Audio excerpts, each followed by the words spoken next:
meeting to order. Liz, would you do the roll call, including our new member? Yes. Okay. All right. Hob Calhoun. Present. Scio Township, Washtenaw County, Michigan, USA, the world. Thank you, Hob. Jacqueline Courteau. Present. Ames, Story County, Iowa. Alex We're doing it. Stop video. Present, Wayne County, Dearborn, Michigan. Marty Mayo. I'm here. The name is Heather Haberacker, but I'm on her machine. I see you. And I am in Missouri. Do you see me? Yes, I see you. What? Lake of the Ozarks. Okay. Do you have a county? In Missouri. Okay. What's the County, Morgan. Morgan County. Yeah. Okay. Lisa Pappas. I may turn off video if because the connection is not so good. Okay. And it's better without video. Thank you. Lisa. Present. Lisa Pappas, Scio Township, Washtenaw County. Okay. And Tim Redmond. Not likely. He's not able to come. I just. Okay. Will Weber. Present, Scio Township, Washtenaw County. And I am in Scio Township, Washtenaw County, and present. All right. Thank you, Liz. We are pleased to have with us a new member of the commission, Lisa Pappas. Excited for you to be with us. I thought we might just go around existing members of the commission and introduce yourselves and just say a little bit about what your background may be for Lisa's benefit, and we'll ask her to do the same. And Barry as well, if you'll say a word or two. So I'm going to start at my screen here and just go around, and I'm up there first. So I'm Will Weber. I've been involved for several years, this year as a chair of the commission, and I'm fortunate to live on the river in the township, and I enjoy bird watching, and I've done a fair bit of world traveling, but happy to be settled down and working on local land preservation. Barry, I'm going to have Barry go next. Does Barry say a word about what your position is here? You're muted at the moment. Hi, Barry Lonick. I am the consultant to the Scio Township Land Preservation Commission, have been so since the program started, and it was originally approved by voters in November of 2004. Okay. Liz? And I am Liz Wiseman. I am really new to the township and the commission. I was appointed in this last after this last election, and I've been in the township only 3 years. So I learn a lot from my fellow commission members, and I am the secretary. So that's a good job for me right now, because I can take in a lot, and I have really loved it. Good. Jacqueline? Hi, I am Jacqueline Courteau. I am an ecologist by profession, and I am a member of the Board of Trustees, as well as the Planning Commission. Have served on the LPC going on 3 years now. Oops, we lost you, Jacqueline. Oh. Well, this is one of the things we have to deal with, is occasionally the sound doesn't work. So, Jacqueline, Can you hear me? Try again. We know you're. Can you hear me now? Please. Yes. What's that? Can you hear me now? Yes. Okay. I am an ecologist by profession. I'm on the Board of Trustees and also serve on the Planning Commission, and I am in my 3rd year on LPC. Thank you. Hob, you're muted at the moment. Hi, everyone. I am Hob Calhoun. This is my 1st year serving on the Land Preservation Commission. I also serve on the Scio Parks and Recreation Advisory Board, and I've done that. Let's see, I've been doing that, I think, 5 years. Former chair, vice chair. I guess I've had all the different offices. But anyway, I am a land trust person to the bone. I've created land trusts. I've served on boards of land trusts. I've been preserve manager for land trusts, different parts of the country. And anyway, I'm really happy to serve our community. And I think this commission is well run. Thank you, Will. And we have some great members. Thank you all. Well, thank you, Hob. Alec, would you say a word or two about yourself and your role and your interest in the commission? Sure. I've been a member of the commission for 15 years, I believe. As past chair. I've served on planning commissions, park commissions, and now am working with the Scio board, and just have been dealing with this and promoting and preserving land preservation. I'm also on parks. Or I guess you name it, I've been on it at some point. So just happy to continue serving in this long-standing tradition of agricultural and park land preservation in the township. Thank you, Alec. And Marty. Hi, I'm Marty Mayo, and I guess I've been on the board. How long have you been on, Will? 3 years? Yeah, about 3 years, yeah. Yeah, Will and I joined together. I had been previously on the Scio Township Planning Commission for 12 years, and I served 3 years of that as chair. And I also served on the Scio DDA. And I'm mainly interested in how the welfare of the township and also in land preservation. I was active and on the board of the Legacy Land Preservation Organization earlier. I guess it's just I am very interested in issues of conserving land, and I don't know whatever else. And I will enjoy doing more things for the township. It's been a bad year the past 12 months or so because my husband died in December and my brain has been cut in half. I think I'm getting it back. So I guess that's all. Okay, thank you, Marty. Can you hear me? Can you hear me? We did hear you. Yeah, you came through fine. Thank you. Okay. Lisa, Okay. if you could say a word or two or three about yourself. Hi, everybody. I'm very happy to be joining your group. I live in Loch Alpine, and I've lived here about 13 years, and I work at the University of Michigan. I'm coming up on my 15-year anniversary there. I work as a communications director for the Ross Business School, and I've had other roles there as well with the Graham Sustainability Institute and the U of M Biological Station, and also with the Detroit Urban Research Center.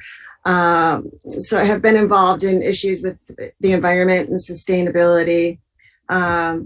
Previously worked in Kalamazoo on the Planning Commission there, and have long been a proponent of green space and environmental protection, and am very grateful to be participating to make a local difference on this cause in my community. So thanks for having me. Well, thank you. We're really pleased to have you, and hope you'll feel welcome. I'm sure all the other members are also pleased to have you, Lisa. Thank you very much. We might note the other faces and names that you see. Our guests here, our regular guest, Pam, is also taking notes. And if you may know, Pam does a newsletter regarding affairs of Scio Township. And Pam, we welcome you again. And the Pattinsons, are you both there? Yes, we are. This is Bob Pattinson. As public observers again. Yes, indeed. 500 North Seed. We don't have the bandwidth for a camera, so I apologize for that. Our little AT&T connection doesn't quite have the horsepower to do video as well as audio. But I've lived here on and off for 45 years. Mom is 91 and has lived here for 45 years. My current job is caretaker, and I blame Pam Boyd for getting me involved in our local community, and now I'm involved more than I ever thought I would be. But this is one of the better committees, and we really appreciate you letting us be part of it. Thank you.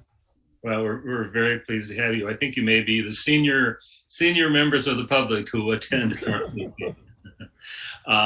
Thank you, Pam, for interesting more people in affairs of the township.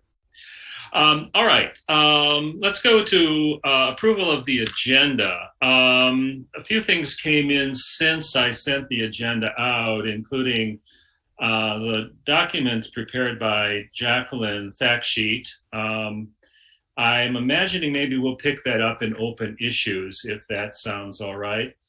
Also, I noticed, Barry, you mentioned preparation for or consideration of the coming millage. Would you like to pick that up in your presentation, your open presentation, for more discussion? Sure. Okay, all right. Are there any other additions to the agenda or changes? All right, then if I guess we can call for approval, a vote to approve the agenda. Liz, would you call the vote? I'd like to make a motion that we approve the agenda. All right, second? I support. Okay. Marty supports. Marty supports. Yes. I think we're Okay, I ready. guess I should have said approve as revised. As revised, all right. Okay. Okay, Hob, Yes. Jacqueline, Yes. Marty, Yes. Lisa, Here, Tim. No, Tim's not here. Will, Yes, and yes for me. okay, the agenda is approved as revised, thank you. Next on the agenda, we have public comments. Members of the public, would you have anything you'd like to say or present to us? Not today? All right. Well, to the Pattinsons, appreciate your bandwidth issue. I think it's something Alec is working on, so maybe in time we'll have improved bandwidth in our township. And you'll see, Will, that they approved the use by the Board of Commissioners yesterday for the gap filling for $14 million for Scio Township and Washtenaw County for American Rescue Funds. So that was actually approved last night. Oh, great. Oh, good to hear. Good to hear. So that coupled with RDOF, now unfortunately the timeline is 1 to 5 years, but that will ensure that everyone has broadband connectivity in Washtenaw County in the future. And will that be distributed through the major carriers, or is it a separate production that's going to come in? How is it going to be accessed? There's 4 people that have bid on it, and it's going to be split up between Midwest, Comcast, and two other companies that don't come to my mind immediately. So we're going to be working on RFPs in the very near future to finalize for the gap filling portion of it. But totally aside, so it's coming. Well, that's good to hear. I guess we will all benefit. This commission and many other Zoom meetings around the county will benefit from that eventually. All right. If there are no other public comments, can we go to approval of the minutes of the regular last month's meeting, 194? Are there any comments on Liz's production of minutes? I have just one comment. Alec is listed as if you were a regular member, and I think we should list him as also attended the meeting. He was present. All right. But unless Alec, you aren't a formal representative from the Nope. BOT, are you? Yeah, that's just. I am a former representative from the BOT, but I am not. Also, Go ahead. yeah. So you also attended the meeting. Yes. And so I it guess. would be like Barry and Alec together, right? Is that Correct. what you want to do? I'm not a voting member. I hear you. Okay, so that sounds great. I'll do that from now on. And All I'll right. correct that, Will. Thank you for clarifying that. Next item on the agenda. Oh, so I guess we have to approve of that. I'd like to make a motion that we We have approve to vote on it. for the last meeting, which I believe was August 19th, Yeah. 2021. We have a second? Support. I'll second it again. I guess my job is to second. Okay, here we go. Hob, Yes. Jacqueline, Yes. Marty, Yes? Lisa, Yes. Tim. Oh, sorry. Will, Yes. and I am yes. Okay, thank you, Liz. Next order of business is reports on the boards and other commissions. Starting with Board of Trustees, who had a very long meeting Tuesday night, I understand. Jacqueline, you want to give us a report? And maybe Alex can add to it if need be. Sure. I mean, keeping the focus on things that I think are most relevant for us, the Board of Trustees is restarting the Local Roads Advisory Committee and had come up with a rejuvenated charge for that. I think it will be very useful for LPC to stay aware of some of those considerations around what recommendations they'll be making for roads. And so I would suggest that LPC might want to consider having a liaison attend those meetings. We don't have formal representation on it, but just having someone present who's willing to attend those. And I don't think a meeting time has yet been set, but that will be set. It will be a committee of the Board of Trustees, or is it No, open to the public? well, it's like this committee. It will have one Board of Trustees representative. The others are members of the public who are residents of Scio. And I think the effort is to cut across commissions. So there's a planning commission representative. There's a Transportation Alternatives Commission representative in addition to the BOT. And then the others are just people who are interested in serving. So, but it will be meeting as we do under the Open Meeting Act and so on. I see. Right. Well, will you keep us informed of the constitution and timing and membership of that committee and the opportunity it presents? I will do that. And the other major thing which cuts across both Board of Trustees and the Planning Commission is that there is now a revised draft of the master plan, and the Board of Trustees will be meeting jointly with the Planning Commission next Monday, which is the usual meeting date of the Planning Commission, but the meeting will start earlier at 6 o'clock so that the two bodies together can review this latest draft of the revised master plan, and that will be a public hearing with opportunities for public comment.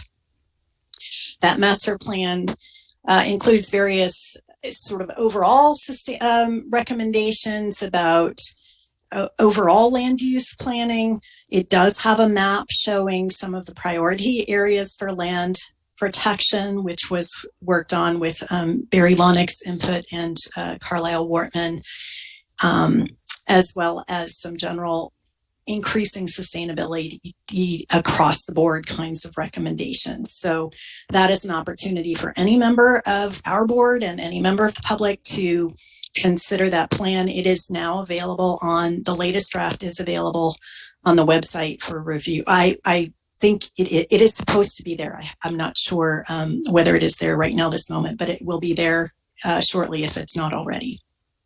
Okay. Jacqueline, what is the day and time of that meeting, the joint meeting? The time 6 p.m. is 6 o'clock and the date is September 23rd. Thank you. And then the final piece, since I'm kind of segueing into Planning Commission, as you all know, the Planning Commission has convened a task force on sustainability. We had that presentation from the interns a couple of meetings ago. That task force will include a working group on natural ecosystems and sustainable food systems, as well as other working groups on issues like energy and buildings, transportation, and so on. And I just want to say that I think land preservation will be considered as part of the larger sustainability efforts. And so again, anyone who is interested in sitting in on those meetings, there will be some public presentations, and we'll try to keep the website updated with those. So we welcome people's feedback and people's ideas and thoughts about how land preservation fits into that larger sustainability picture. Okay. And when will that group start meeting, Jacqueline? So the full task force is meeting on the first Thursday of each month. On Thursday evenings at 7 o'clock. Those will be posted on the Scio website. The working groups are much smaller groups and more informal, and I'm not sure, they're all setting their own dates and times, and I believe those will be, I'm not sure how those will be handled. I think they will be posted on the website. But because they are very small groups, I don't know how each of them is handling it. And Jacqueline, But to what end are you all meeting? Are you expecting to come together and produce a report, or is there regular input to the board? Where is it? So the goal is to develop an environmental sustainability and climate action plan to submit to the board during 2022. We had hoped to have it early in 2022, but I think given the process timeline, it's going to be later in 2022. So to develop some very concrete recommendations for the board to consider in terms of policy, for staff and operations to consider, and to engage in education outreach, getting community members involved as well. So kind of a three-pronged goal. Okay, good. Well, good luck with that. We'll be interested to maintain contact, and in fact, our members should consider becoming part of that effort. Anything more on the Board of Trustees or Planning Commission, Jacqueline? I think those are the highlights relevant for us for now. All right, thank you. Parks Advisory Board, Hob, what have you got to tell us about that? All right. Well, due to the 17 years of efforts of this commission, we now have 6 Scio preserves managed by the township. We've just opened our 2, 3, and 4th. As everyone knows, Sloan Preserve on Baker Road was our first. And Jacqueline and I brainstormed and come up with the idea of having Saturday, I think we're calling it Saturdays at Scio Preserves. Is that right, Jacqueline? I think so. Mm-hmm. And we've had just had our 3rd one. And that was, I think, let's see, it would have been last Saturday. So September 11th. Yes, that's right. So last Saturday, we've had a total of, for those first 3, had a total of something like 50 people, 50 residents of Scio Township that have been interested in touring our newly opened preserves. And I'm very pleased to announce that Anna Cohn, who's extending her internship into the fall, she was doing an internship with Parks Advisory Board, is going to be hosting another Saturday coming up next month, which is the October 30th, also at 10 o'clock. And that one will be at our 4th preserve, actually the first one to open, I believe, in 2015. And that is our preserve on Baker Road. And that's the Sloan Preserve. We would love to have all of you here today, show up at 10 o'clock on that Saturday. It's the last Saturday in September. You will want to bring, as we're finding out, still mosquito nets for your comfort, a sun hat, and maybe some water. And we'll have a nice hike and see what's new at the Sloan Preserve, again on Baker Road, 10 o'clock on September 30th. Hob, I just have to again compliment you. Hob was running the show this past Saturday for the hike at the Liberty Pond Nature Area, and it was really, I thought, wonderfully successful. It was not only a rich experience in terms of understanding the natural habitat there and how it came to be and why it's a reserve, but a historical lesson in the area and the former owner. It was surprising to me in so many respects, Hob. I learned so much. And in addition, there were so many enthusiastic township members who came out and shared their understanding. You know, the best way to get a sense of very local history is if the farmers and the people who've lived for years and years around the reserve show up for the walk. It was really a wonderful experience. I think about 20 people there, and members of the other commissions were there. So I highly recommend that everyone listening here attend the next one and those thereafter. Great to have you, Will. Liz, we missed you, and I would like to actually give an honorary award to somebody on the screen who's been to every one of our Saturdays at Scio Preserve, and you know who you are. Marty Mayo. Marty. Thank you, Marty. Great to have you on Saturday. Marty, do you agree? They're all wonderful experiences. Sure. I've been doing a great job. She's agreeing with you, Will. No, thank you, Marty. It was great. It's great to have someone with your long Next service. time I'm going to bring my binoculars. Okay, you'll bring binoculars. Okay. All right. We did raffle off 2 head nets as we pushed our way into the forest. So we have $100 that we can divide between the different boards. Just kidding. No, we didn't. More about the. All right, that was a joke. Good. Okay, that was a joke. Sorry. Yeah, cross that out, Pam. Anything more? What time is the hike on September 30th at Sloan? Thank you, Lisa, for that question. Is that we meet at 10 a.m. and there is a parking lot on the west side of Baker Road. It's about a mile north of Jackson. You do need to kind of slow down a little bit because right now there's a tiny little sign and it's kind of mostly covered by vegetation. You look for it on the left. It's the way to know when to slow down is the Bloom nursery is on your left. And then just after that's the turn into the Sloan Preserve. So you do want, traffic's going fast there. You do want to, if you're coming north, you do want to slow down and you may have to wait to take a left. Just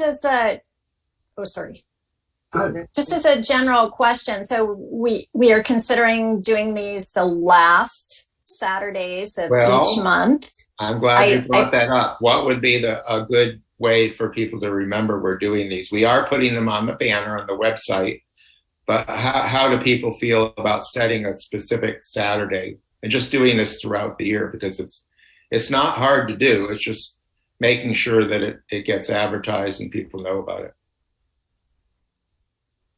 Jacqueline, what do you think? I thought we were doing the first. We haven't been very on the first consistent. Saturday. That's why I'm asking. Jacqueline, what is your thought? So we started out with first Saturdays. It sounds like for Anna's schedule, the last Saturday of October is best. Yes. I'm thinking if we want to be intrepid and aim for November, we can consider what site that would be. Obviously, if we're doing last Saturdays, we would take December off. And then we can, for the hardy winter souls who feel like being outdoors helps them withstand winter, we can look at January, February, March dates. Well, Jacqueline, the other thing to think about is we go back to first Saturdays. That would be November 6th That would be December 4th. That would be January 1st. We could have a New Year's Day hike, etc. So February 5th. So I'm happy to go back to first Saturdays, and I think that's if others don't see see that as if others see that as desirable, then we'll just set that, and we can continue to advertise Saturdays at Scio Preserves. And well, the concern, as I just understood it, was that Anna, the intern, who's really, I think, important to the whole process, can't make it other than last Saturdays, Jacqueline? No, I'm sorry. It's just for this. It's just for this next month. Oh. She is a full-time graduate student at the University of Michigan. So she's trying to climb back on the horse without getting thrown off. So I think she was thinking that by the end of October she'd have a chance to plan this and make sure it was well advertised and this sort of thing. Well, so should we just change that to the first Saturday, just like skip October, change that to the first Saturday, and then just stick with first Saturday? Since Marty, I'm thrilled that you actually remember that we initially advertised it as first Saturdays. Yeah. And if we have people thinking of that already, then it seems like stick with it. Well, I'm able to do the 2nd of October. And I think she wants actually to do a public program. And so she could do something on the 30th as well. But as long as at least Marty and I and Liz show up, I think what are you looking at, Liz and Marty? Are you going to be back, Marty, yeah. by then? Yeah, I'll be fine doing that. Yes. Okay. Marty? Oh, yes. Okay. All right. So first Saturday starting next month. And then we'll have an additional program that Anna, our intern, will plan for the last Saturday of that month. So maybe we'll end up doing 2. I don't know. But anyway, first Saturday of the month, as long as we can. What date is that? So it will be October 2nd. What date is that? October 2nd, which is the first Saturday. And that will be at Sloan Preserve. And then maybe in November 6th, we'll have another preserve that will be opening. It's getting more and more exciting to be a Scio resident. You just don't know what the Land Preservation Commission has up its sleeve next. So Hob, this takes the place of what you said about 9:30, right? About September 30th, correct? This will be an addition. So we're going to start doing first Saturdays. Yeah, thank you, Liz. First Saturdays of each month, we'll switch off to different preserves, and then we can decide at our meetings, where are we going next month. So let's do that right now. So it's October 2nd. Where would people like to meet? So just to jump in though briefly, Liz, the suggestion was October 30th. It was never September 30th. So October 30th is what Anna wanted to do. Okay. Right. Yeah, thank you, Jacqueline. That's right. So we'll have 2 meetings next month. And the first one will be Saturday the 2nd, and the second will be the 30th. So this leaves us open to where people would like to meet on the 2nd. And I suggest Sloan, since we haven't done Sloan yet. Any other suggestions? If not, let's meet at Sloan. Sloan sounds great.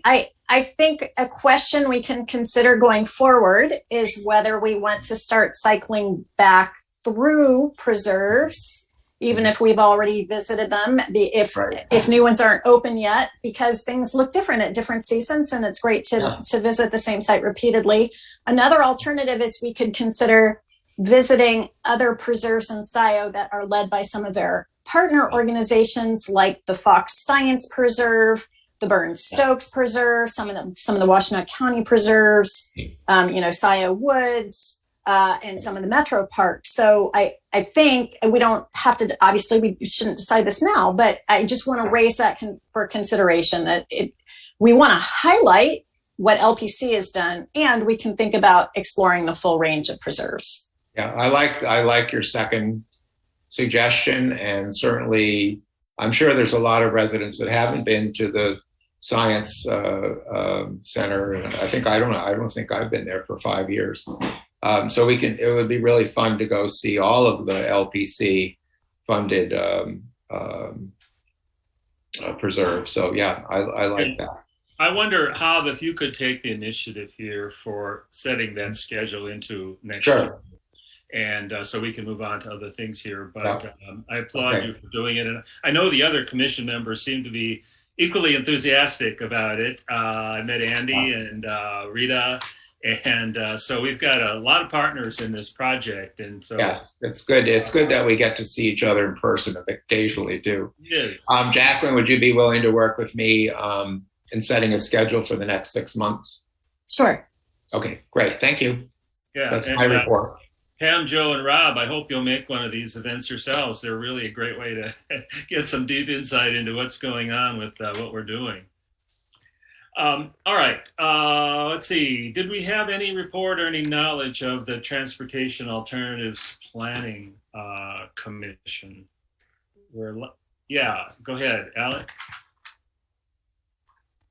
Or is that Rob? Rob. I see a thumb up here. Somebody's talking. Somebody wants to say something, perhaps. I beg your pardon. I was just giving you a thumbs up reaction to going on the hikes. We would love to. Oh, okay. I apologize. Okay. I thought you were really wildly in favor of the Transportation Alternatives Planning Commission. No, that's okay. Anybody know anything about it? All right. We'll just pass that on to the next meeting. I did talk to someone on tap the other day, and they had a vacancy and they've now filled it. I don't remember who that was. I remember who it wasn't, but I can't remember the name of the person that filled that vacancy. So they're up and running. And, it was really on the hike, Hob. Did you know that? Oh yeah, that's right. Okay, his name was Steve. Steve. Okay, yeah, Steve is the new, new member. Steve Pappas, I think, maybe, or something like that. Steve Kearns. He's a business owner on, he has a Jackson Road business, and he is actually a neighbor of mine. Okay. Yeah, that's right. He mentioned that. Seemed like a nice guy. All right. Let's go into open issues. Let's see. We've talked about public tours. One of the matters that we've talked about and talked about briefly several months ago was the Buy, Protect, Sell discussion. And Barry recently circulated a document regarding that. Did all of the commission members receive that? Barry, the objective here, if it hasn't changed from our last time, was to present the Board of Trustees with a proposition for a different way of acquiring property or easements. Is that correct?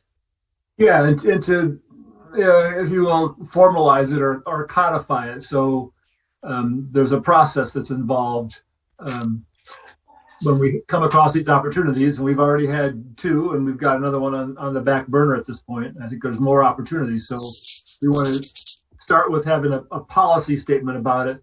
And then the next step is to actually develop some criteria and probably a scoring system. So when inquiries come in for that, we can evaluate them accordingly.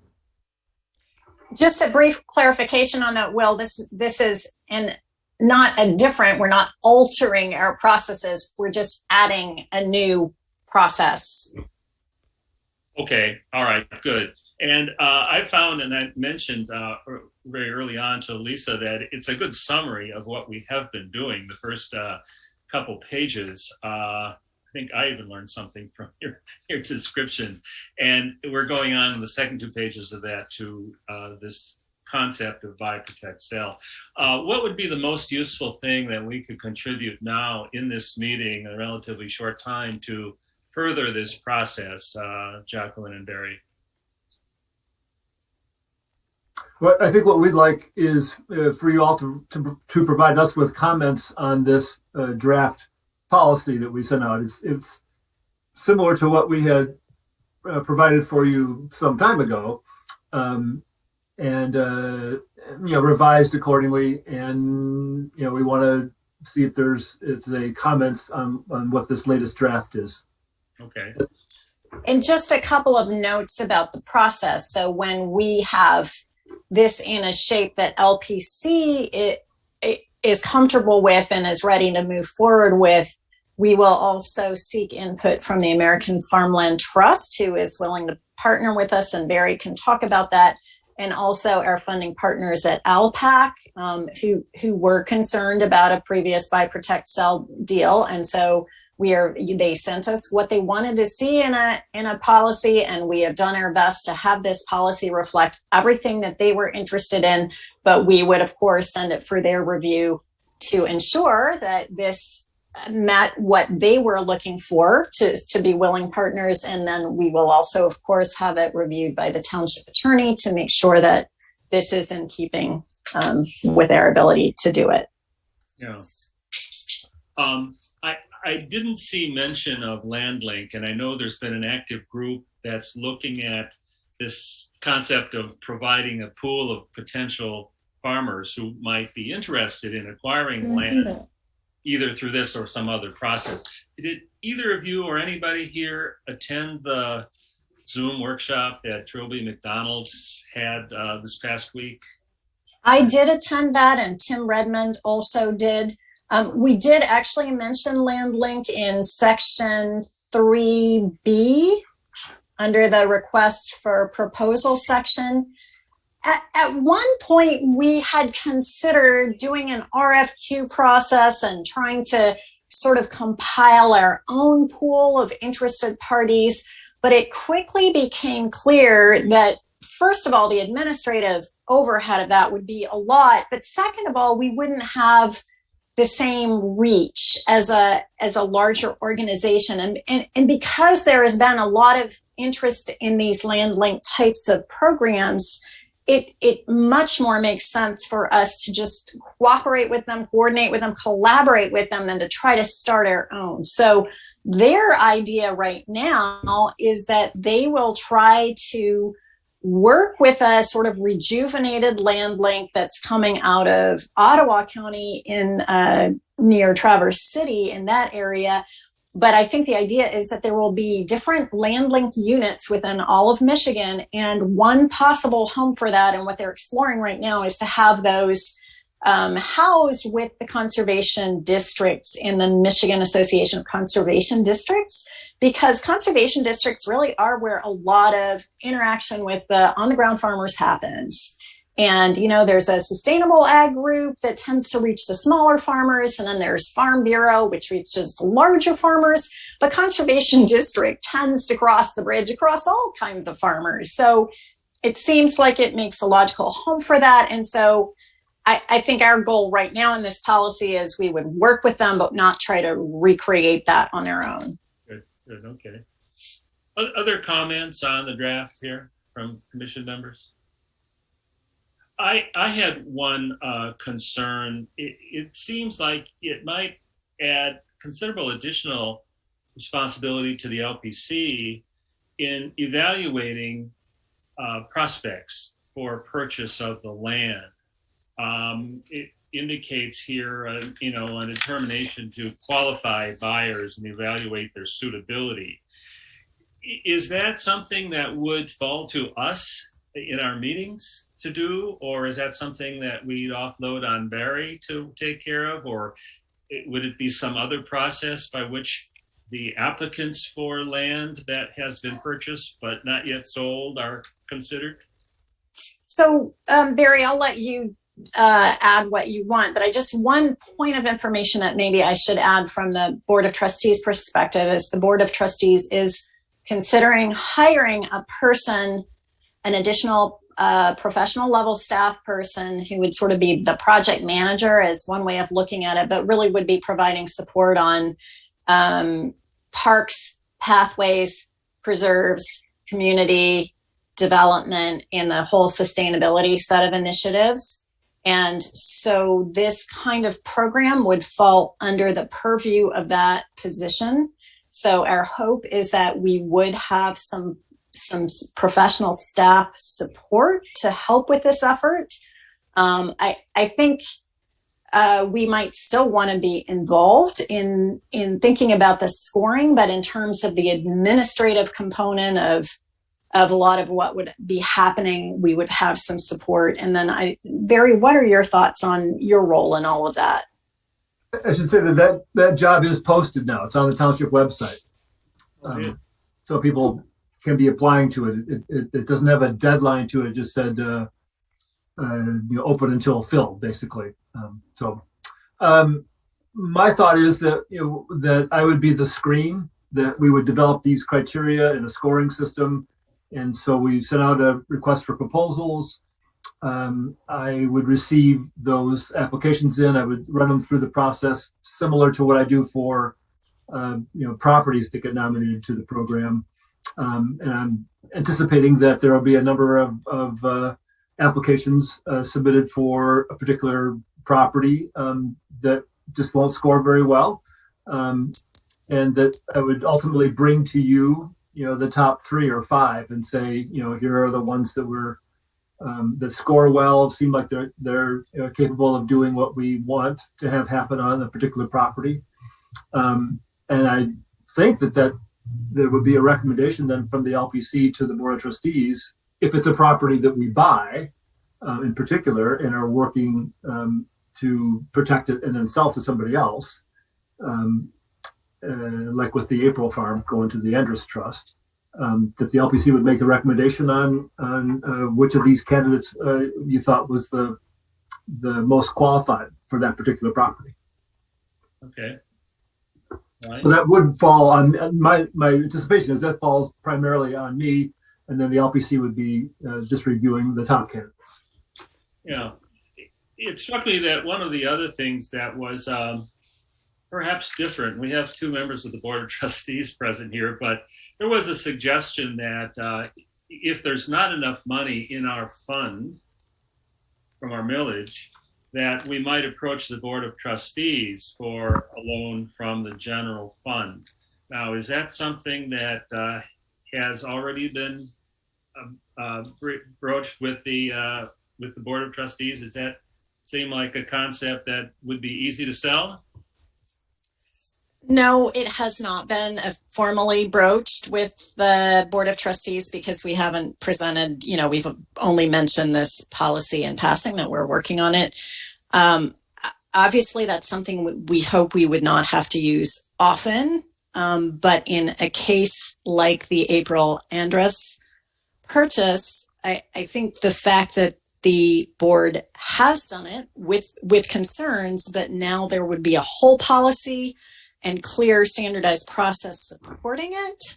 I think our hope is that on a case-by-case basis, hopefully a very rare basis, that there would be a much clearer way of asking for support from the board. Alec, I wonder if you have thoughts on that. Well, I would second your sentiment. That's exactly it.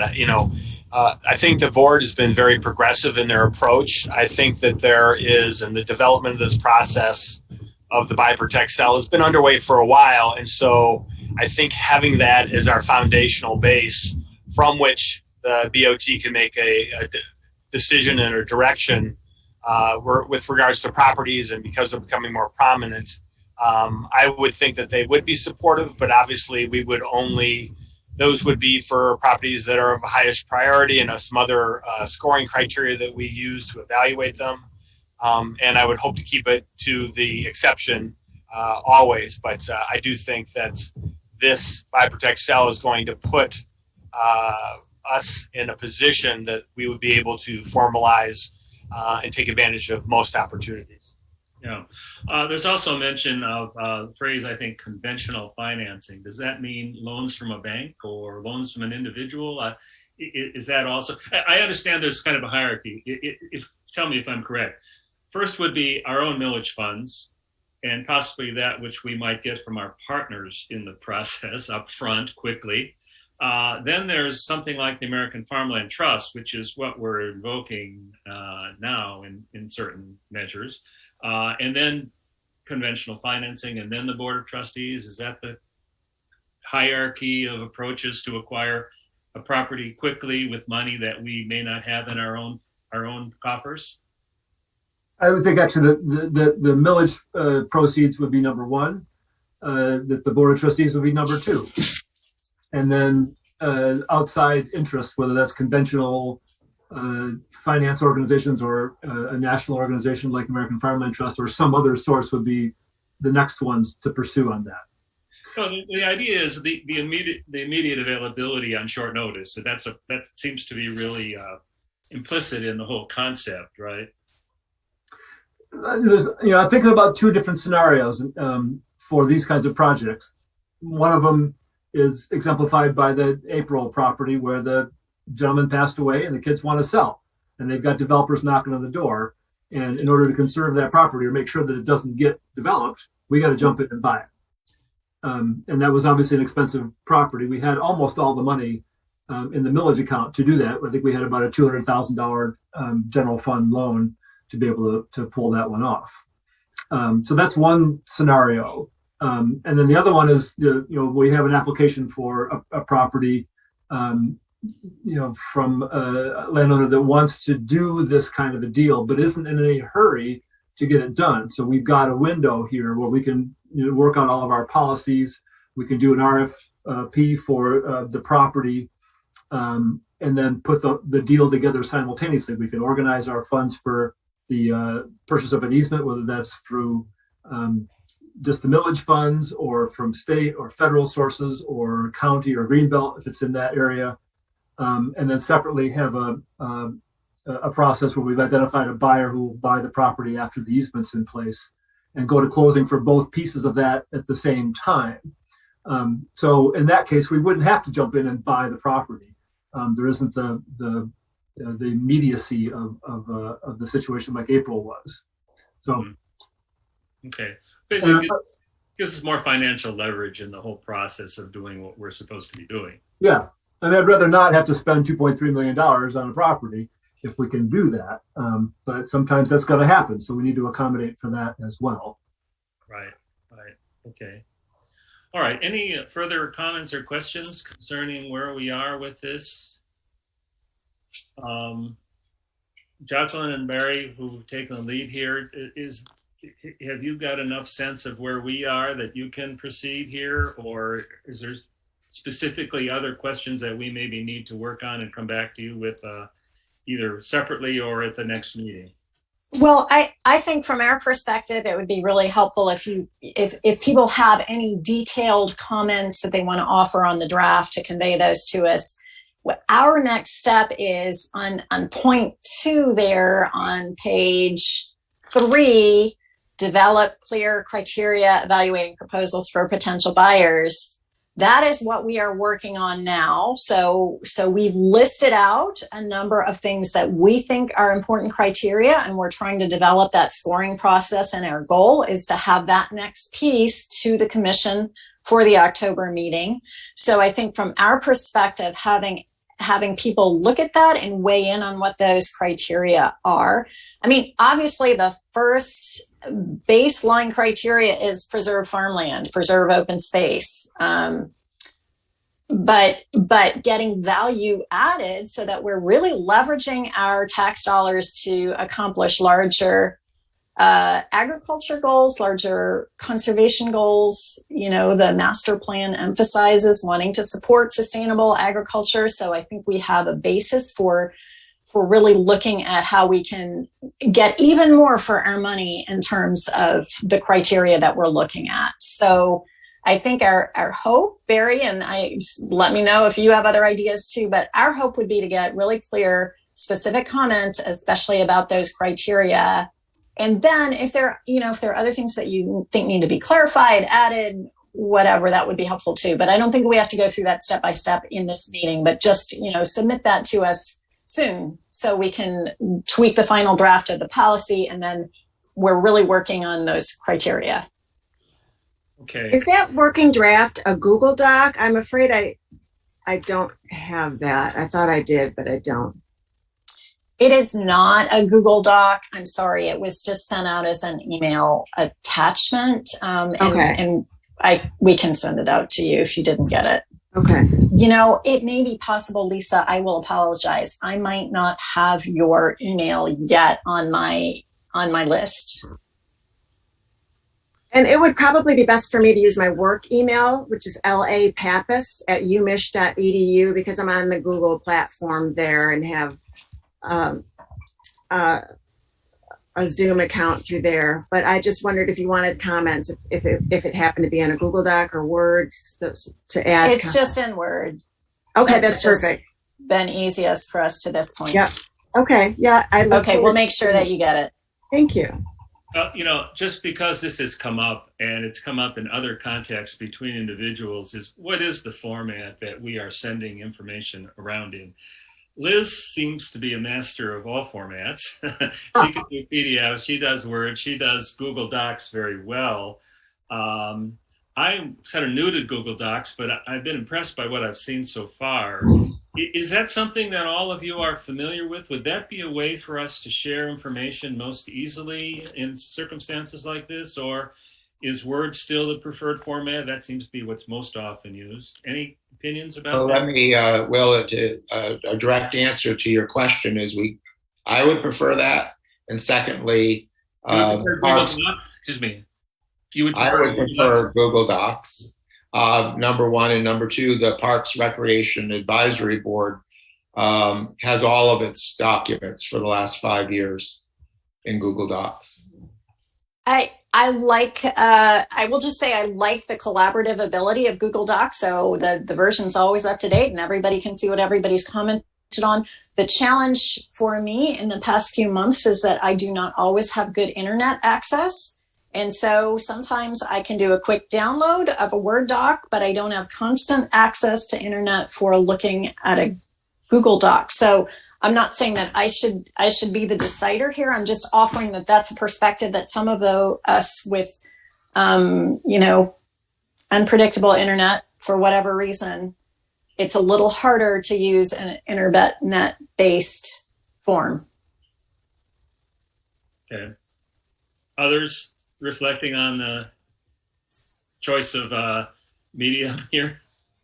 I'm a newbie, but I just despised Google Workplace at first and Google Doc, but I have come to really appreciate the collaborative abilities. And then you're not at a risk of having, I was editing the old version and you've got people making comments at different times. It's just a lot more efficient to capture everybody's comments. You can even assign right in there action items. So I would, somebody's already seconded it, but I would be the third to say that Google Docs would probably be the most efficient. And it's good to organize the relevant files as well. Well, quick go around here. Marty, have you used Google Docs? Yeah, my kids just made me do it. So I do it, yeah. But Okay. I noticed that when you make a change, that it's changed in the document, and it's difficult if you don't know that there's been a change. Except it says, edited by so-and-so yesterday or edited by so-and-so today. We might find some way to attach if there's a change or a new thought for a particular text, that we can announce it so that you can look at what it was or what it is, or the new version. Tracking, I guess, change tracking is an issue. But otherwise, I think it's great. It's served us very well in our need, and they dragged grandma into it, so. Alec, how are you with Google Docs? You maybe have the internet issue also, or are you comfortable with it? I do. I'm comfortable with it. I'm not sure what you said, Alec. Sorry, you broke up there. I couldn't hear it either. All right. I'm not coming through. No. No. I will make do. I will make a way to make it work. Okay. All right. And Barry, you're okay with Google Docs? Yes. Okay. Well, so I'm looking at you now, Jacqueline, and your circumstance, and we're very sympathetic, but are you often enough in a situation where you can download it and work with it in that format? Yeah, I'll make it work. That's fine. All right. Well, for some of us, it's going to be a little bit of learning how Google Docs works, but we'll help each other and be patient and see if we can standardize on that format then going forward, if that's okay. Anybody feeling apprehensive about that? Okay. I hope not. All right. Moving along here. It's already 4 o'clock. I think we're going to go. Are there any items of new business? I think we've probably covered things. Is there anything else that we should have picked up at this point under open issues? We're going to pick up millage, I think, under consultants report. So perhaps we're ready then to have you, Barry, pick up. Hang on, I've got somebody trying to come in here. Have you take over here with your open session report? Okay. And I'm going to share a screen with you. Please.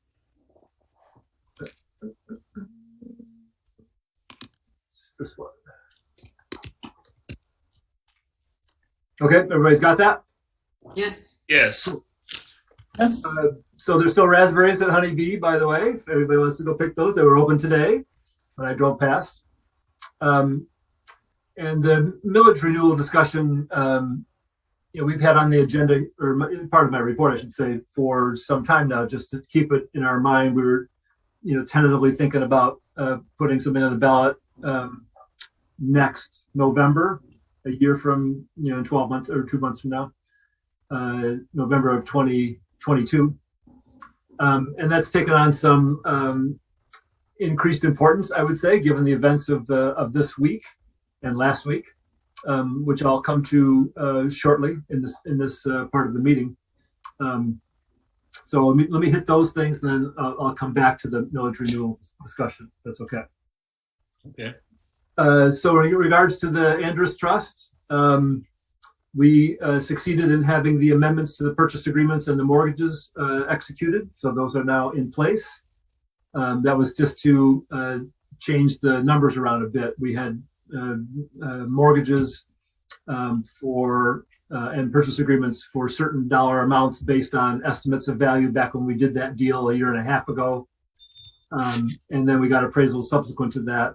And so as we're moving toward closing of the conservation easement purchases and hence the retirement of the mortgages using those funds, we had to plug in some different numbers. Kind of a formality, but necessary. So that's all been done at this point.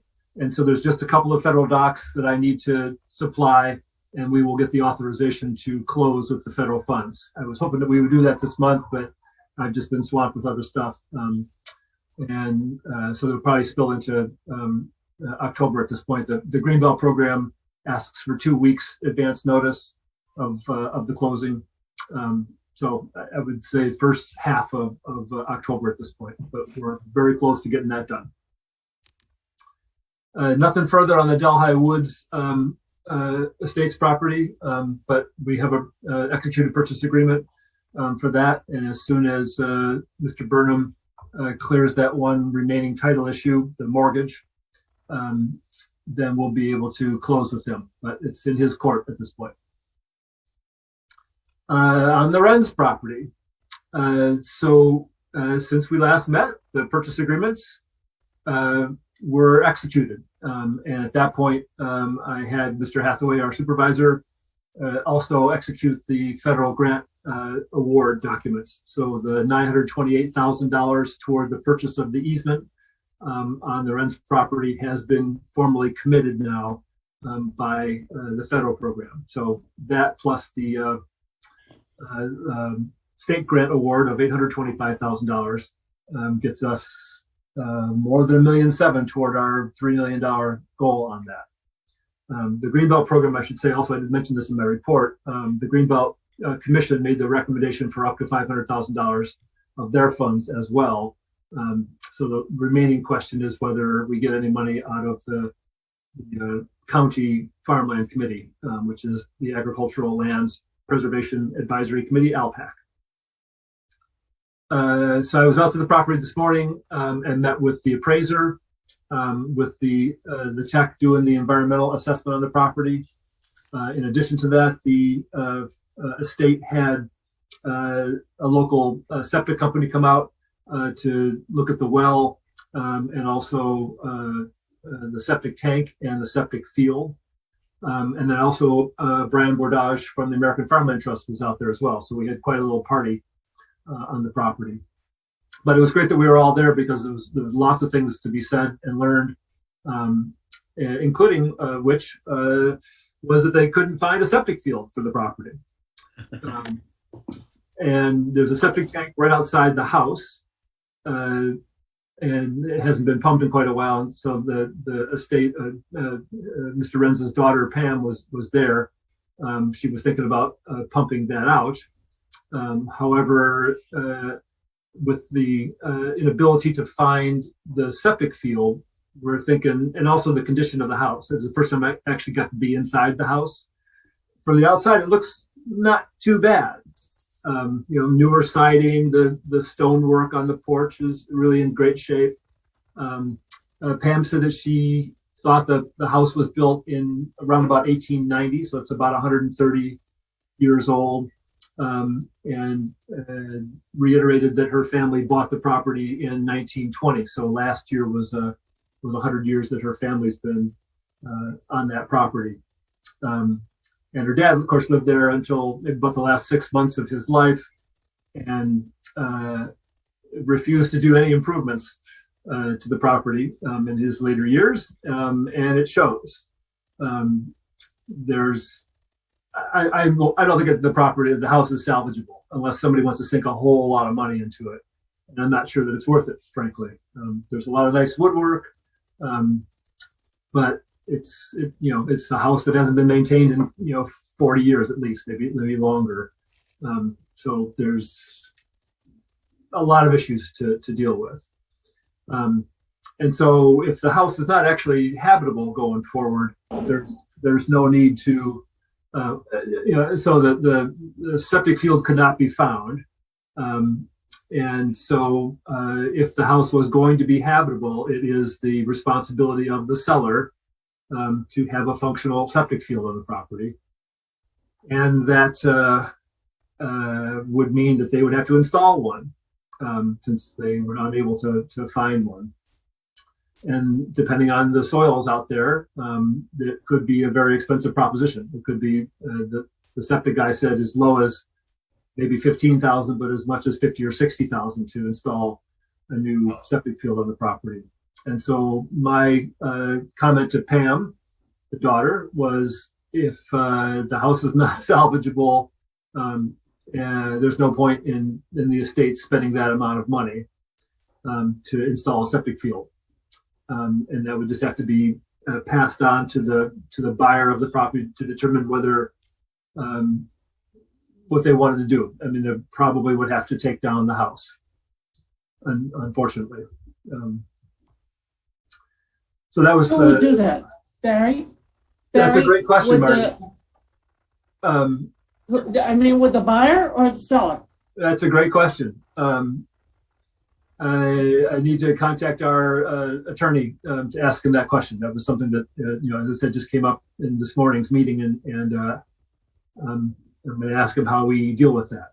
The one possibility that the septic guy suggested was there's a company that has a camera that they can put into the septic tank and find the outlet to it, and then see where it goes from there. The only information that they had from the county health department was that there was a septic field that was, I think he said, 40 feet south of where the tank is. And so he went from 20 feet to 80 feet with his probe and could not find anything at all, and then went around that area as well. So the thought was that if there is something out there, and there may be, that it was not a septic field like is now constructed, a rectangular area, but rather a trench that was just dug and then filled with gravel.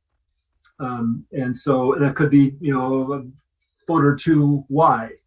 And, you can poke around all over the place, but if you don't hit that particular spot, you're just not going to find it. So it may not be there at all. And it may be in a trench. So this one company would be able to determine whether by sticking a camera into the septic tank and following the outlet to see if there was some indication of where a field might be. So she was going to hire somebody, Pam was, to do that and see what they find. And if they find something, then they'll bring the septic guy back and poke around and see what's there. It still may not be acceptable by today's standards for septic area. So it may be moot anyway, but it's worth having a look at. Because if it's not, then it's having to install a new septic field and repair the house. I think is prohibitively expensive for anybody to do. Barry, is the trench adequate, or would she still have to put in another field? It depends on, it could be one trench, the septic guy said, or it could be a series of trenches. Unlike, again, a field, which is, rectangular and has gravel and sand throughout all of it. A trench could be just one, long trench that got filled in. It could be several of them also. And that this probe with the camera might be able to determine that. So I think chances are better that it's not adequate. And that's that. Okay. So the appraisal's underway, the environmental assessment's underway, and then the survey is also underway at this point as of today. So hopefully we'll have all those things here in the next few weeks. I'm going to switch here to a different document. So close this one here. Share is what I want.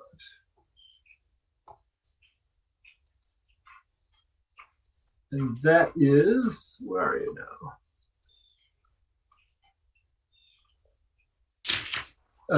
The sketch that I sent you all, I can't find this now, of the proposed location of the fire station and water tower. Did everybody get that, or should I try to? I didn't. Okay, let me see if I can find it here. I've got it called up, but I'm not being able to find it. Oh, there we are. Is that showing up now? Yeah. Good. Okay. So there was an initial sketch. Oh, there. Okay.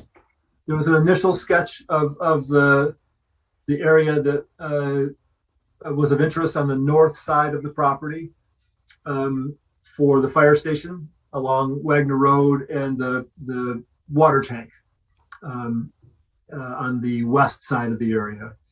And then a few days ago, got this revised sketch from the fire chief. Previously, we were thinking it'd be about 5 acres.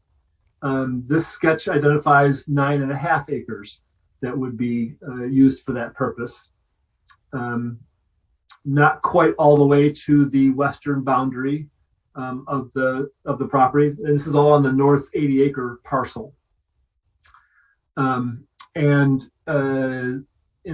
can you all see my cursor on this also?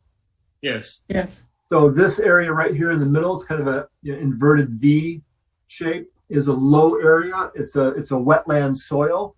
I believe it's all in ag use, but in terms of its development, that would have to be avoided, or if it was going to be used, it would have to be mitigated. That is, if you were going to impact any of that area, the wetlands would have to be mitigated somewhere else, either on site or nearby. And consequently, the current thought is that the fire station would be located on the upland area near the road there, and then the access for the water tank here over on the west side of this area would be from a road that would be extended on the adjacent property from Liberty to be able to get back here and not cross the wetland at all. but that required apparently that the area that would be used for these public utilities would be larger than originally planned. The property to the north is one that's apparently slated for a PUD, and in the process of a PUD, there has to be some public benefit that is generated. And so the thought here is that that access route from Liberty to get to this western part where the water tank would be located would be a public benefit, maybe the public benefit for this property. So it's more land that we originally thought might be used for this purpose. And obviously impacts all of the funding numbers. So, the shares that the federal program and the state program and the Greenbelt and our money, everybody's money would be reduced accordingly. The appraisal at this point is going to be for the entire 110 acres, more or less, because this may or may not fly. But if it is going to go forward, then we'll have to have the appraisal be revised. There's still time to do that now. But would the township pay for this property? So to make up for the money that we would lose from other donors? That's correct. Or other participants? So this would be a purchase by Scio Township of the fee simple interest in this area, and it would come from different funding sources. And Alec and Jacqueline can probably tell you more about that. But I understand there's a fire fund and there's a public utilities fund or something of that sort. And those funds would be tapped to actually purchase this part of the property. And then the millage account. Would we also would we have some environmental easement requirements on the property? Would I think the answer to that is no, that they're going to buy it outright. Conservation easement? No. We wouldn't put conservation easement requirements on that. No, and I think that this is a sketch of where the fire station would go and an approximate layout of that, just sort of as a placeholder, but that would have to be determined going forward. And the same thing for the west part of it for the water tank as well. So we'd be purchasing a conservation easement on about 100 acres rather than 110 acres. I have to say, seeing what this looks like and that it is now going to almost double the amount of land that's being taken for those uses, I understand that this is an excellent location for other townships' needs, but I'm really struggling with how we balance these competing interests, because I think that's a lot of land to take off this property, and it just is hard to figure out the balance of these uses. Yeah, I'm pretty surprised myself. This is a lot of the this is what, almost 10% of the property. Are there other options for a fire station that I'm not aware of? Liz, I think we need to go back and talk to the fire chief, but this is the part of the township that has a dense population and is far from the existing fire station. And so repeatedly he said that in this area is where we really need a fire station to meet the demand. There had been a possibility of another property farther north on Wagner, a little farther north on Wagner, that was maybe being redeveloped, and possibly some creative solutions might have come there, but that was going to take a lot more work. And so because this property seemed like it was in the exact right location, and with the possibility of the 5 acres that are basically needed for a fire station, given that, what did he say? Alec, maybe you can help me with that. basically to meet the footprint of the building, the footprint of the parking, and then all the area that is needed to handle the runoff water from the routine fire operations. I think it's about 4 acres total that are needed, but then there was a need for additional land in that area also for water infrastructure purposes. And for both needs, it's like, this is the place that's really great. But on the other hand, I think we should have another round of conversation about, hey, are there other alternatives? I agree. I think we need another round of discussion. I will mention, though, that there was also the topography of this site was also uniquely suited to fulfill the needs of the fire station as well. It wasn't just because of the population density. There were some other factors that were weighing into that determination, but I do think it's worth additional discussion because I don't think anyone was aware of, including the option for using of that site for 10 acres. That only came to light in the last couple days. Well, then I'd like to follow up on what Marty said. Why would we not put a conservation easement on that wetland area?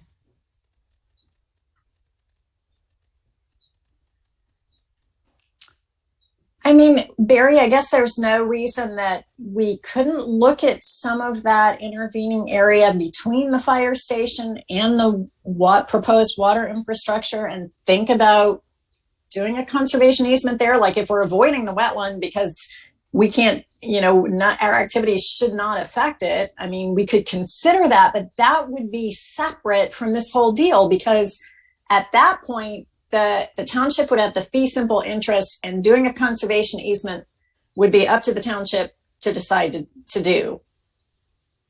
That's correct.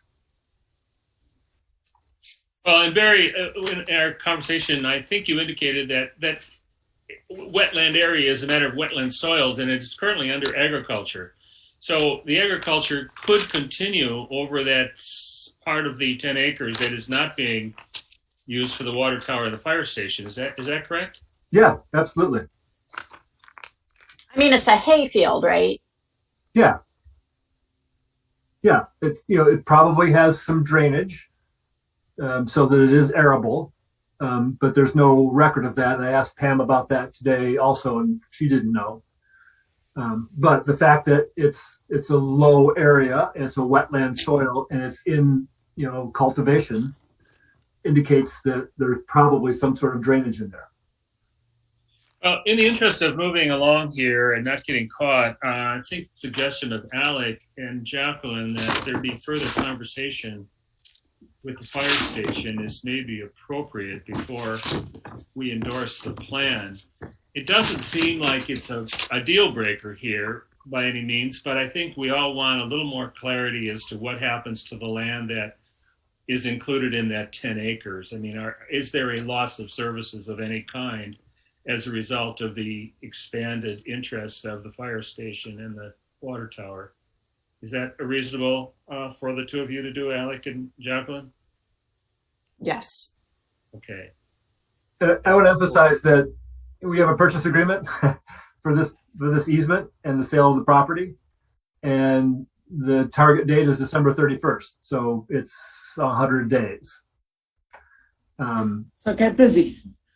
Yeah, we're busy with the due diligence, but other things, like this, obviously are complicating things, and decisions will need to be made pretty darn soon. Which leads me to the next comment in my report, and that is, we were talking about, perhaps dividing whatever is left over here, whether it's 110 or 100 acres, into some smaller parcels. And it just struck me last week that this is already a complicated enough deal that it's hard to think about putting that into the mix as well. We would have to account for that in the easement, a division of the property. The county LPAC committee wanted to know more about, where that would be happening, and there would be some impacts probably on the appraisal for that. And so I just, the more I thought about it last week, I just thought maybe this is not the right property to try to do that on. But, wanted to get But your... Barry, just just to be clear, I mean, there already are two separate parcels, those 15-acre parcels on the south side, right? So it's not that we would have to divide that. We would just have to consider those as separate parcels with separate conservation easement arrangements for things like, another half-acre building window on each or whatever it is, right? I mean, can you help us understand what that process would be if we just use those existing 15-acre parcels? Yeah, so my current understanding, and this may change, is that the minimum division permitted when a federal grant award is provided for an easement purchase is the median size of a farm in the county. And I understand that to be 35 acres. So we couldn't just use those, either one or both of those parcels combined, because they total 29 or 30 acres. So if that's the way that the federal program requires things to be done, then we'd have to take another 5 acres to meet the minimum size that they would permit a division of. And I just got something from Remy Long at the Greenbelt a couple of days ago, and I hadn't had a chance to look at it yet, that may indicate that kind of thing may be possible, Jacqueline. But as of 4/26 on Thursday here, this is my understanding, is that it has to be at least 35 acres. Well, that's certainly something we want to keep track of going forward then for Buy, Protect, Sell, because if we're looking at other properties and dividing them to meet the needs of small farmers, then if they're getting federal funding, that's going to affect whether we can do that. So that's correct. That's correct. And I'll review that as soon as I can here and report to you all. But if that's the case, then, and regardless, it's just, this is already, as I said, a complicated deal. Even without the public utilities discussion here, if we're throwing that into it, that's a whole other layer of complications, with a looming deadline. We do have a 30-day extension written into the purchase agreement. So it's 100 days from now, more or less. We could extend that for another 30 days, but there's a lot of stuff that needs to be done. In the meantime, we've got to get all the due diligence done. We have to submit all of these, documents to our funding partners locally, which is, of course, the Greenbelt program, and then probably the county program. And they meet on the 28th of this month. So it'd be nice to provide them with the final request at that point. Because I don't want to delay them, until the November meeting, which is at the end of the month, and that just makes things difficult. Both of those programs like to have a 60-day review period for whatever we provide to them, and then of course there's the federal review, which can take a while also. So the sooner all of these things are decided, the better off we are. So Barry, I look. go ahead, Marty. Okay. As I look at this property, is there any reason why the water facility can't be moved closer to the fire, so that there's an area that looks a little bit like a highland in the northwest corner? Could there not be a ability to put the water facility there and then go back to making this only 5 acres? I mean, it's not evident to me why the water storage facility has to be way out at the back end. I see why not in the middle, but why at the back end?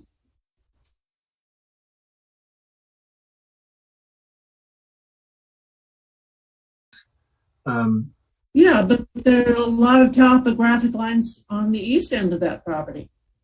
Yep. By the fire station. That's a great question. Something that Jacqueline and Alec will inquire about.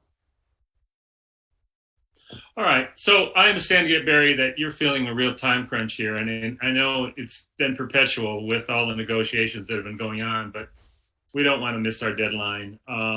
So do you need anything from us in the way of a motion or clear advice that will help you facilitate the negotiations with the fire department and the other partners in this project?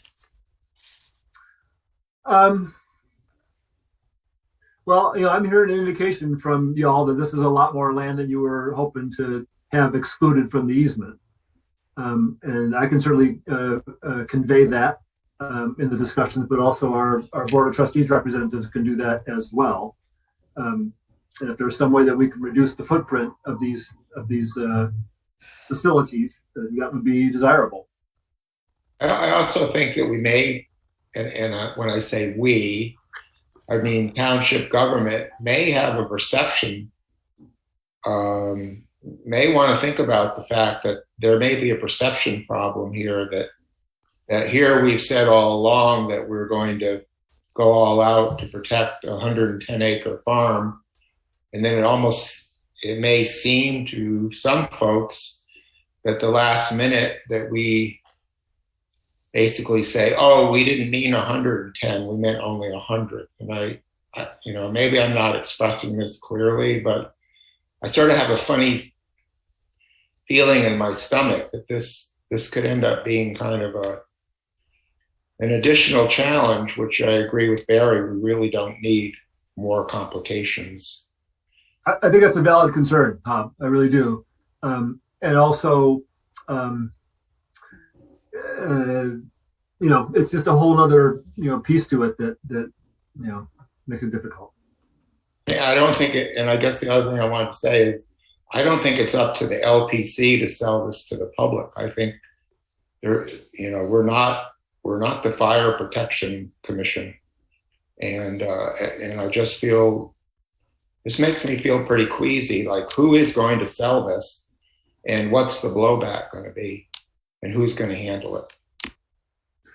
I have heard from the fire chief and others that if there really was strong objection to this by the LPC, that they would potentially back off on it. So I'm not sure I'm ready to say I'm strongly objecting, but I am willing to say that three things. One, this is very surprising.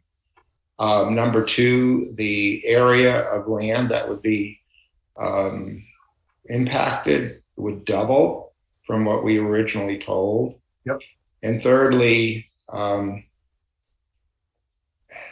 thought we were preserving a farm, and now it looks like we're building a fire station, and the farm is now sort of an afterthought. So I'm not strongly objecting. I have some serious concerns.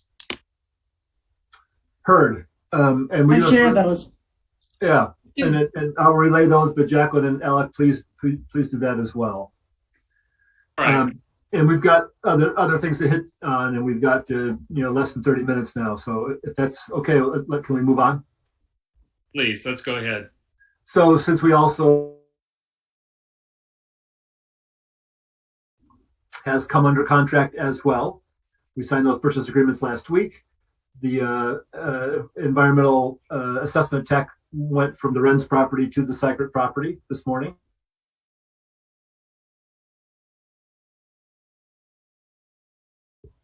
The County Natural Area Committee, NATAC, met on Monday afternoon. They did their prioritization of properties that were nominated to the program this year, of which there were only 8, and 2 of which came from us. This is one of them.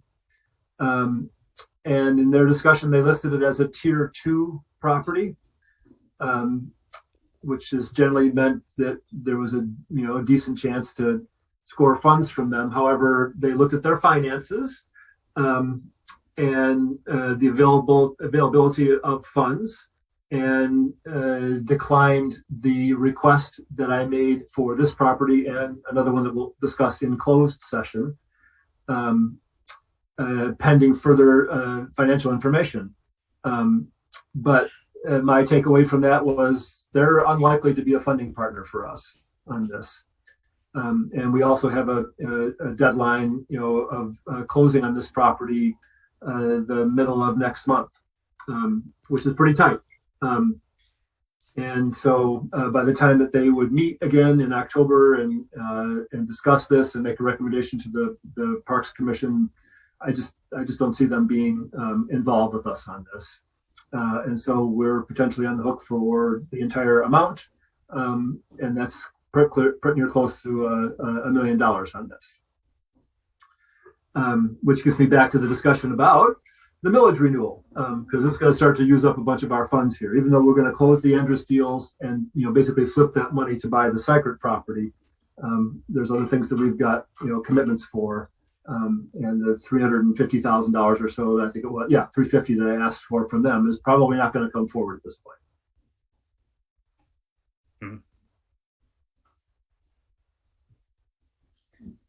Barry, are you pausing because you're looking for a reaction, or have you run out of things to say? Yes, I have. Okay. Well, I understand what you're saying, and it's disappointing that we're not going to be able to take advantage of that potential funding source. But I guess my comment is that these three parcels are really, you said it yourself, we've been waiting for years to see if these would become available. And I think they are worth what we're going to pay for them.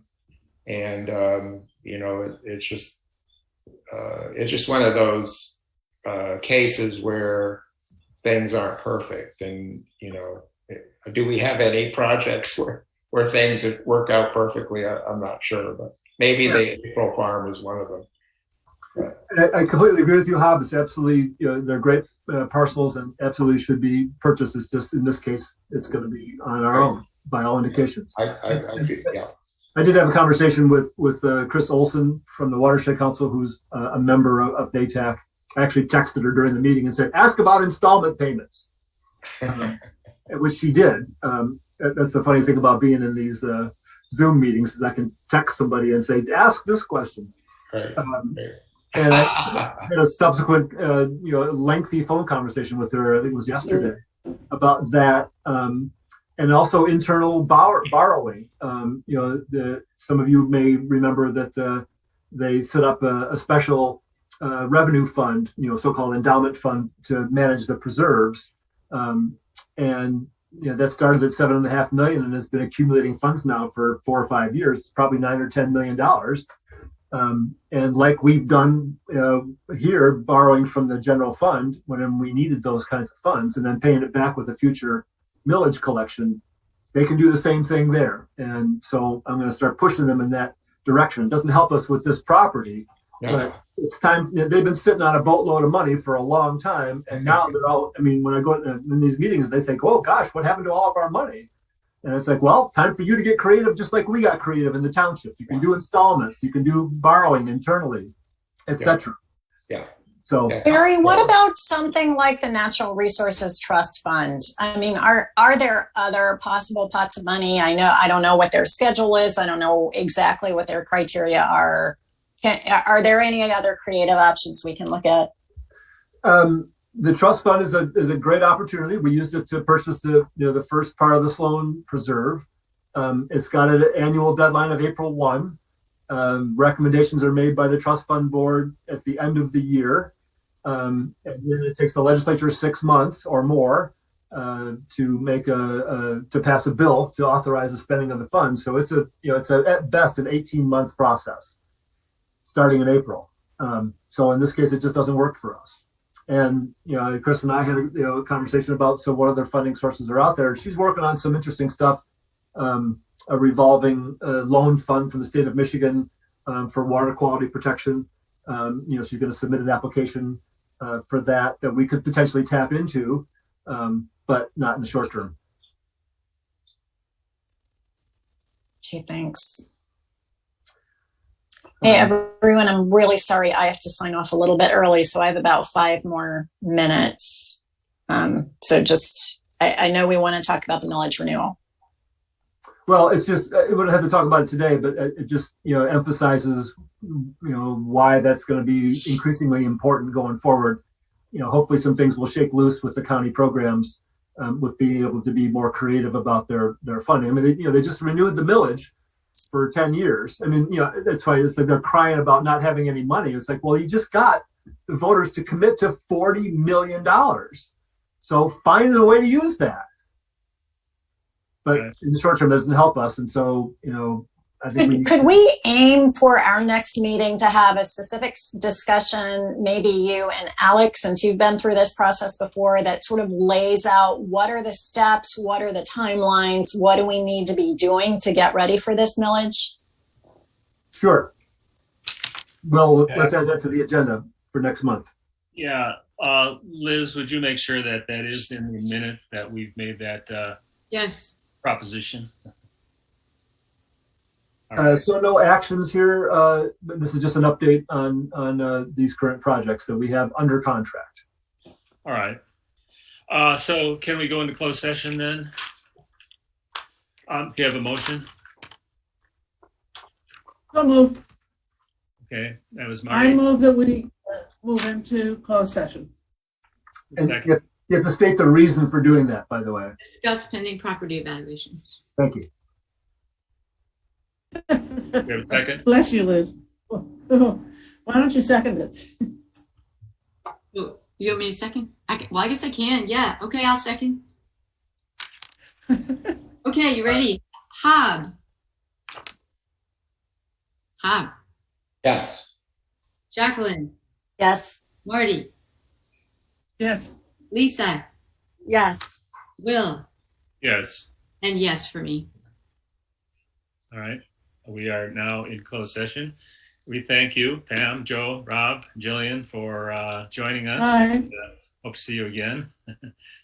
Just a clarification, Jackie, I thought for sure, I'm hard of hearing, that you said the joint planning and bot meeting was on the 23rd, and isn't it the 27th, or did I hear you wrong? I may have misspoken. I was looking at my calendar. Not a problem. There are so many meetings.